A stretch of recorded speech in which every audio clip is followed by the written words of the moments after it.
Inuubos na nakapaliktad eh. Ba't naman maubos yung tinapay dun? Lalaka mo ko yun.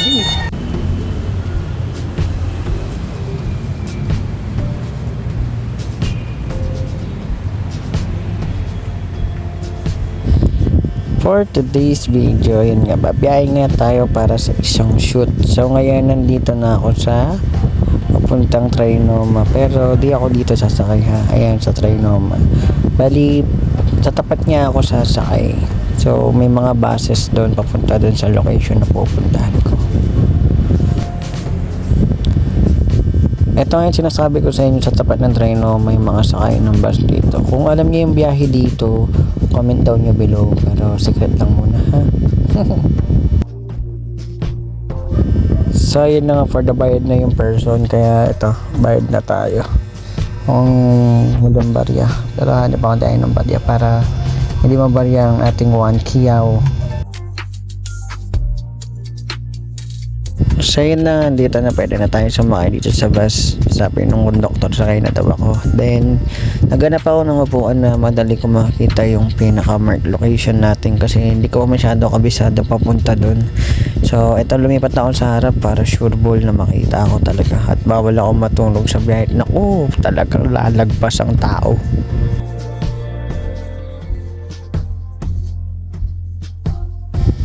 So yun na nga, inabot na tayo ng traffic at mukhang medyo malilate ako, kaya to yari na naman ako nito. Pero kailangan na natin gumawa ng paraan. So bumaba na ako, di ko na kaya yung traffic at sobra na malilate ako, kaya lalakarin ko na dito. Bahala na kung gaano kalayo. Basta nakalagay naman dito parang 5 minutes away papunta dun sa location ko, kaya lalakarin ko na. Ito yung dahilan ng traffic guys, kasi ayun nga yung ginagawa yung daan, sobrang daming truck at buses dito, kaya hindi magkanda o gagawin yung traffic. Ayun o, kung makikita nyo yung pila dito sa may gilid ko, grabe, ganyan siya kadaan-daan, mabilis pa yung lakad natin. Kung napapansin nyo, nakasabit na agad sa katawan ko yung camera, kasi kailangan talaga pagpasok back agad, bawal na mag setup. Kailangan rekta na agad. Ganun dapat kaasap kapag medyo alam mo nang medyo dahado ka na sa oras. Pero di naman pa naman ako super late, like, kasi mag-umpisa pa lang naman daw yung pinaka-march.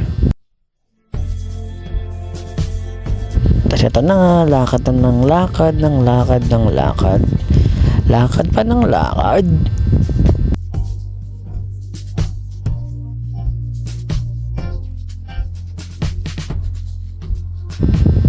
So yun na nga, bali 2 minutes na halos ako naglalakad dito. Gusto ko na sumakay dito sa truck na to para mapabilis lang akong makapunta sa pupuntahan ko.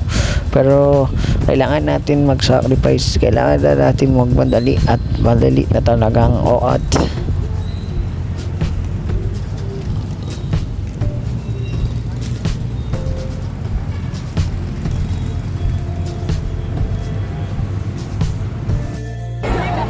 So yun nga, parang zombie apocalypse na nga dito sa place na to, kasi ito na, andito na yung mga gagraduate.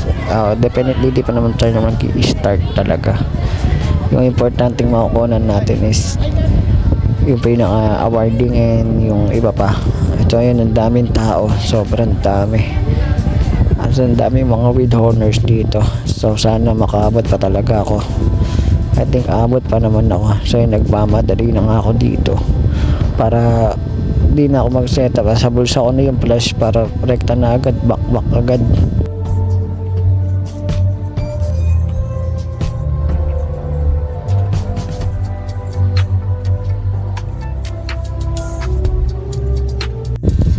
Kaya kung makikita nyo dito, ayun na, tumawag na kay Kuya Jing. Sabi ni Kuya Jing is doon daw ako sa may entourage. Yun, sakto. Umpisa lang ng entourage. Ayan, pack, shoot na lang, shoot.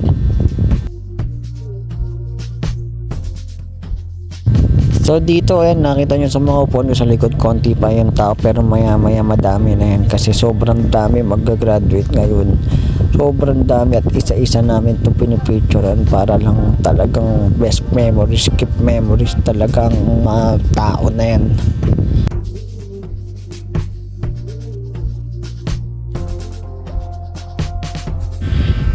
So yan, mapapansin nyo, Ang dami ng estudyante dito sa likod ko. Yan na, ganyan na siya kadami yung mga napicturan ko. Medyo may pasilip pa ako konti mamaya dun sa itsura nung graduation nila. Maganda yung stage nila, may pa TV na malaki na kitang kita mo talaga yung mga mukha at apelido talaga nila dun. Grabe po.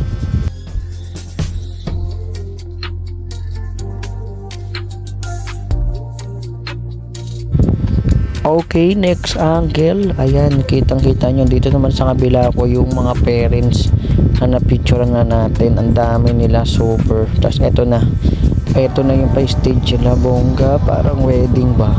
Pero graduation talaga yan, be.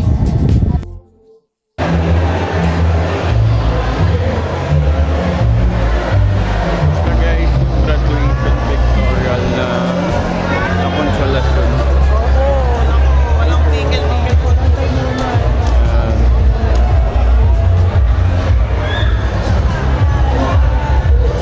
Na sila durog sa mga baby. Kajing, mission success. Kajing, nag-video ako ah. So yun na nga, ito kasama ko si Kuya Jing. Bali ito yung pinaka head sa akin, ito yung pinaka mas nauna sa akin na potog dito sa company na pinasukan ko. So yun, nagdo-double check kami at nagkakwentuhan kami kung anong mga plano namin para bukas, kasi bukas bakbakan ulit, same din ng routine ganito rin, graduation pictorial. Kaya yun din na double check namin kung yung mga shots namin is may blurred ba or wala. Tapos dito ina-explain na ni Kuya Jing sa akin yung mga gagawin bukas. Kaya maganda talaga mayroong kasama veteran pag nagsushoot, kasi kabisado na yung mga galawan dito sa location. Kaya ito, sabi ni Kuya Jing, mga bili niya sa akin bukas, tinatandaan ko para sure ball na wala ng mali at mintis. Kakain muna kami guys, eto. Tapos uwian na kami ni Kuya Jing, update namin kayo. Kain muna kami. Hindi, video. Ligpit na ni Kuya Jing ang kanyang bagong D7500. Oh my god.